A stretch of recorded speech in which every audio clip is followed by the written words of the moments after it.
बिस्मिल्लाहिर्रहमानिर्रहीम। हम डिस्कस करेंगे absorption spectrum and action spectrum को। तो सबसे पहले हम डिफ़ाइन कर लेते हैं कि एक स्पेक्ट्रम होता क्या है।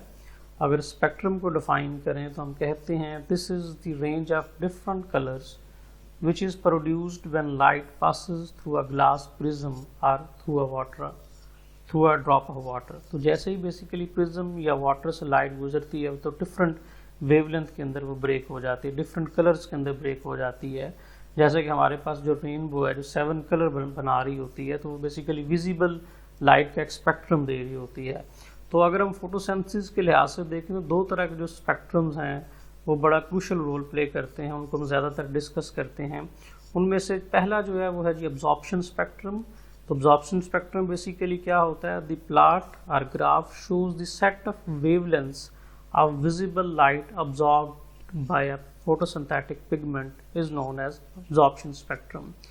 अब क्योंकि इसका नाम जो विजिबल लाइट है वो जब प्लांट के पास आ रही होती है तो प्लांट्स उन सारी वेवलेंथ को अब्जॉर्ब नहीं कर रहा होता, उसमें से सर्टन वेवलेंथ को ज़्यादा अब्जॉर्ब करता है, कुछ को कम करता है, कुछ को क्या करता है प्लांट रिफ्लेक्ट कर देता है।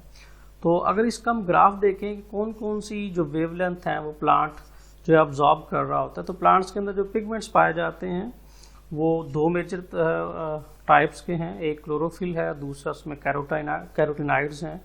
क्लोरोफिल की भी दो टाइप्स हैं, क्लोरोफिल ए और बी। क्लोरोफिल ए जो है जो रिएक्शन सेंटर का भी हिस्सा होता है, लाइट हार्वेस्टिंग कॉम्प्लेक्स का भी हिस्सा होता है, और क्लोरोफिल बी जो एक्सेसरी पिगमेंट के तौर पर एक्ट कर रहा होता है और ये लाइट हार्वेस्टिंग कॉम्प्लेक्स का हिस्सा होता है। अगर हम सबसे पहले डिस्कस करें कि क्लोरोफिल ए जो है उसका अब्जॉर्प्शन स्पेक्ट्रम क्या है, तो अगर हम देखें क्लोरोफिल ए जो है वो मैक्सिमम लाइट अब्जॉर्ब कर रहा होता है 400 to 430 नैनोमीटर, ऑलमोस्ट इस रेंज के अंदर ज़्यादातर जो लाइट है वो अब्जॉर्ब हो रही होती है।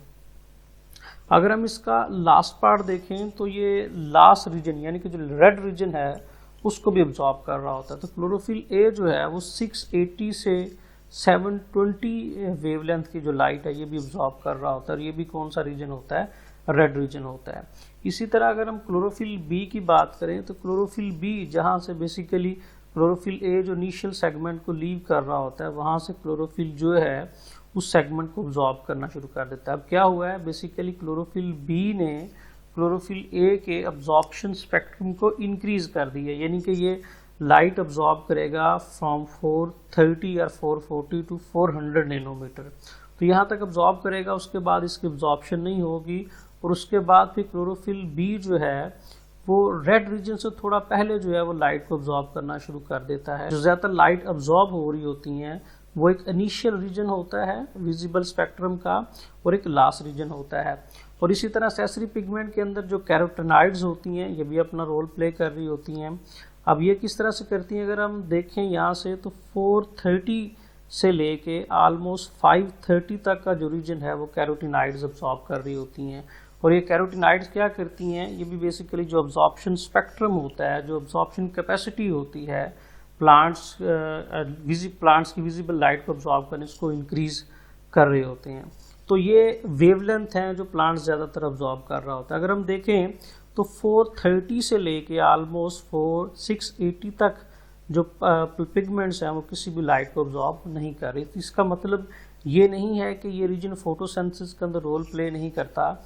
इसको हम डिस्कस करते हैं आगे जाके एक्शन स्पेक्ट्रम के अंदर कि किस तरह से फोटोसिंथेसिस के अंदर अपना रोल प्ले कर रहा होता है। तो इसके बाद है जी हमारे पास एक्शन स्पेक्ट्रम। एक्शन स्पेक्ट्रम को अगर हम डिफाइन करें तो हम कहते हैं the plot or graph showing a relative effectiveness of different wavelengths of light in photosynthesis is called as action spectrum। तो ये बेसिकली इफेक्टिवनेस दे रहा होता है कि मीन कौन कौन सी जो वेवलेंथ है विजिबल लाइट की, विजिबल स्पेक्ट्रम की, जो फोटोसिंथेसिस करवा रही है मैक्सिमम।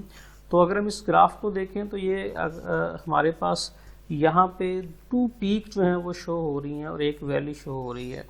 अगर हम देखें तो हमारे पास जो एक्शन स्पेक्ट्रम है वो बेसिकली यहाँ से जो ब्लू और वायलेट रीजन है ये ज़्यादा एक्शन स्पेक्ट्रम दे रहा है, मीन इस रीजन के अंदर फोटोसिंथेसिस ज़्यादा होगी। उसके बाद अगर हम देखें जो रेड रीजन है यहाँ पे फोटोसिंथेसिस ज़्यादा शो हो रही है। ये जो रीजन है जो ग्रीन, येलो और ऑरेंज रीजन था इसमें से ग्रीन और येलो को तो प्लांट ने एब्जॉर्ब ही नहीं था किया, लेकिन ये भी फोटोसिंथेसिस शो कर रहा है, एक्शन स्पेक्ट्रम शो कर रहा है कि उसने फोटोसिंथेसिस की है। इसकी क्या रीज़न है, इसकी रीज़न भी हम डिस्कस करते हैं। तो यहाँ पे बेसिकली ये दो रीजन जो हैं ये ज़्यादा इफेक्टिव हैं फॉर फोटोसिंथेसिस। मिडल रीजन भी है जो फोटोसिंथेसिस करवा रहा है लेकिन कंपैरेटिवली कम करवा रहा है। अगर हम दोनों ग्राफ को, दोनों स्पेक्ट्रम को कंपेयर करें तो हमारे पास ये कंपैरिजन आता है। तो ये जो 3 हमारे पास वेवलेंथ आ रही हैं, ये basically chlorophyll A, chlorophyll B और कैरोटीनाइड्स की हमारे पास वेवलेंथ शो हो रही हैं। और ये तीनों वेवलेंथ, ये तीनों जो पिगमेंट्स हैं, ये जितनी लाइट को अब्जॉर्ब करते हैं फिर ये एक्यूमुलेट करते हैं और ये फोटोसिंथेसिस के अंदर रोल प्ले करते हैं। और इस तरह फोटोसिंथेसिस का जो एक्शन स्पेक्ट्रम आता है वो इन इंडिविजुअल स्पेक्ट्रम के कंपैरेटिवली हाई होता है, ज़्यादा होता है। क्यों? क्योंकि सारी किसी न किसी तरह रोल प्ले कर रही होती हैं फोटोसिंथेसिस के अंदर। अब यहाँ पे देखें इस रीजन के अंदर अगेन, क्योंकि हम कह रहे थे कि ये जो रीजन है यहाँ पे लाइट तो अब्जॉर्ब नहीं हुई, लेकिन यहाँ पे जो एक्शन स्पेक्ट्रम है वो क्यों शो हो रहा है, क्यों एक्शन स्पेक्ट्रम, क्यों प्लांट फोटोसिंथेसिस कर रहा है? इसकी रीज़न ये है कि जो कैरोटीनाइड जो इस रीजन के अंदर यानी कि 450 या 500 रीजन की जो लाइट अब्जॉर्ब कर रहे होते हैं सेंसरी पिगमेंट्स, तो ये लाइट जैसे ही ट्रांसफ़र होती है जो पिगमेंट अब्जॉर्ब की, तो अब्जॉर्ब करने के बाद जब वो नेक्स्ट रिएक्शन सेंटर तक जाती है तो उसमें से कुछ अमाउंट जो है एनर्जी की ये रिलीज़ हो जाती है। उस एनर्जी को रिलीज़ होने की वजह से जो शॉर्टर वेवलेंथ हैं ये लार्जर वेवलेंथ के अंदर कन्वर्ट हो जाती हैं। किस क्यों होती हैं? Due to release of energy. तो जब ये लार्जर वेवलेंथ के अंदर कन्वर्ट हो जाती हैं तो फिर वो जो वेवलेंथ है वो क्या करती है, फोटोसिंथेसिस के अंदर अपना रोल प्ले करती है। मीन 500 की एब्जॉर्ब हो रही है, लेकिन जब तक वो रिएक्शन सेंटर तक जाती है तो वो 500 बेसिकली कन्वर्ट हो जाती है 550, 580 के अंदर, और फिर एक्शन स्पेक्ट्रम के अंदर वो जो है वो अपना एक्शन स्पेक्ट्रम दे रही होती है, फोटोसिंथेसिस शो करवा रही होती है। तो ये था जी एक्शन स्पेक्ट्रम और absorption spectrum. Thank you very much.